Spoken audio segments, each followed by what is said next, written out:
சகோதரர் பக்தசிங் அவர்களின் ஊழியத்திலிருந்து விடாய் துணிக்கேற்ற வார்த்தைகள் பிப்ரவரி மாதம் 26ஆம் தேதி.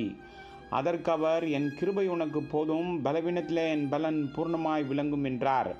2 கொரிந்தியர் புஸ்தகம் 12வது அதிகாரம் 9வது வசனம். உங்கள் வாழ்க்கையில் எந்த முள்ளாக இருந்தாலும் அதை தேவனிடமிருந்து ஏற்றுக்கொள்ளுங்கள்.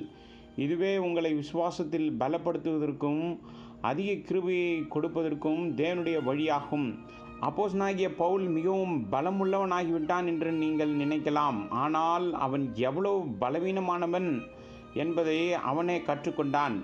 அவருடைய கிருபையை பற்றி அறிந்தபோதுதான் அவன் தனது பலவீனத்தை பற்றி முழுமையாக அறிந்தான். 2 கொரிந்தியர் புஸ்தகம் 12வது அதிகாரம் 10வது வசனத்தில் அவன் சொல்கிறான், நான் பலவீனமாக இருக்கும்போதுதான் நான் பலமாக இருக்கிறேன். நம்மை பலவீனமாக வைத்திருக்க தேவன் ஒரு முள்ளை அனுப்புகிறார்.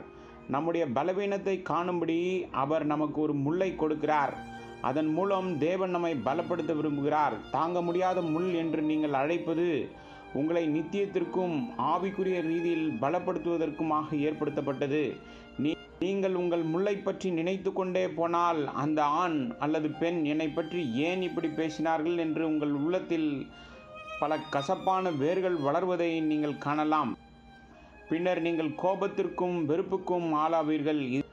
இது ஜெபம் தேவனுடைய வார்த்தையில் உங்களுக்குள்ள பாரத்தை நீக்கி உங்கள் மகிழ்ச்சியையும் சமாதானத்தையும் கெடுக்கும். இப்படிதான் பலர் ஜெபத்திற்கான தங்கள் பாரத்தை இழந்திருக்கிறார்கள். கசப்பு காரணமாக நீங்கள் சண்டையிடத் தொடங்குவீர்கள். நீங்கள் ஆண்டவரிடம் ஓரிரு நாட்கள் இந்த முள்ளை அகற்றவில்லை என்றால் நான் இனி சபைக்கு போக மாட்டேன் அல்லது போதர்களை பார்த்து சிரிக்க மாட்டேன். இந்த வழியில் நீங்கள் தினமும் காலையில் தேவனுடன் சண்டையிடுவீர்கள். அவர் ராஜரீகம் செய்பவர். 3ஆம் வானத்தில் அவர் நமக்கு கற்பிக்க முடியாததை அவர் இந்த முள்ளின் மூலம் பூமியில் நமக்கு கற்பிக்கிறார். அப்போஸ்தலனாகிய பவுல் பிடிவாதமாக இருக்கவில்லை, அவன் அடக்கமாக இருந்தான். இந்த முள் அவனை இன்னும் அதிகமாக மாற்றுவதற்கான பதில் என்று அவனுக்கு தெரியும். தேவனுடைய தரம் மிகவும் உயர்ந்தது. அதனால்தான் நமது முள்கள் அனைத்தும் ஒரு நோக்கத்திற்காக அனுமதிக்கப்படுகின்றது. இதை இப்போது நாம் விரும்பவில்லை.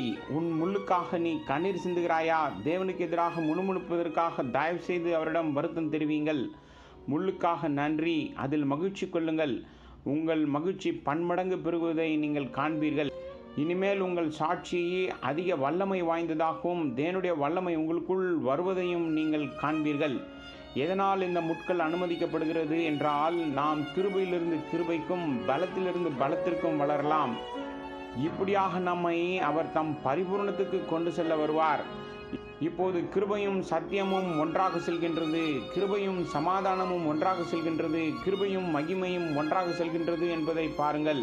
இதே போல கிருபையும் வல்லமையும் ஒன்றாக செல்கின்றது. தேவ கிருபையால் நாம் அவருடைய மகிமையை பார்க்க முடிகிறது. தேவ கிருபையின் மூலம் நாம் தேவனுடைய உண்மையை பெற்றிருக்கிறோம். தேவ கிருபையால் நாம் அவருக்கு ஊழியம் செய்கின்றோம். நாம் என்னவாக இருக்கிறோம் என்பது அவருடைய கிருபையின் மூலம் மட்டுமே.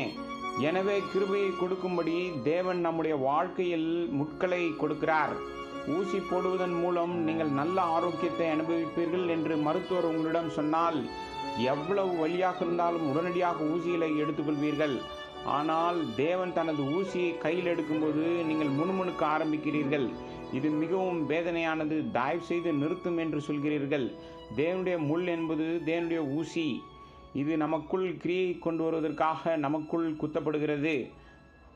என் கிருபை உனக்கு போதும் என்று அவர் உங்களுக்கு பதிலளிக்கிறார். மேலும் உங்கள் முள் எவ்வளவாக இருந்தாலும் எவ்வளவு வேதனையாக இருந்தாலும் என் கிருபை என்ற இந்த 2 வார்த்தையில் பதிலை காணலாம். உங்கள் கதை வேறு என்று நீங்கள் நினைக்க வேண்டாம். நம் அனைவருக்கும் வெவ்வேறு வகையான வழிகள் இருக்கின்றது. ஆனால் ஒரே தீர்வு தேவ கிருபை. என் கிருபை உனக்கு போதும். 2 கொரிந்தியர் புஸ்தகம் 12வது அதிகாரம் 9வது வசனம்.